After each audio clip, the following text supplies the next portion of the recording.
Hello everyone, আসসালামু আলাইকুম। আশা করি সকালে ভালো আছেন। আলহামদুলিল্লাহ আমিও ভালো আছি। Welcome to my channel a little blogger from Comilla. আজকে চলে আসলাম কুমিল্লা ধর্মসাগর পার।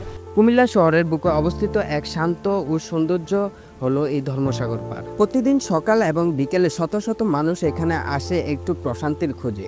কেউ হাঁটে, আবার কেউ বসে থাকে চুপচাপ, আবার কেউ আসে শুধু ছবি তুলে স্মৃতির পাতায় ধরে রাখতে এই অপূর্ব সৌন্দর্যকে। সব মিলিয়ে এটি হয়ে উঠেছে এক নির্মল অনুভবের জায়গা। চারপাশে ছায়াঘেরা গাছ, পাখির ডাক আর সাগরের জলে আলোর প্রতিফলন। এটি শহরের ইতিহাস, সৌন্দর্য আর অনুভবের অপূর্ব মেলবন্ধন। এই ধর্মসাগর পার যেন কুমিল্লার এক নীরব কবিতা, যা পড়ে শেষ করা যায় না, কেবল অনুভব করা যায়।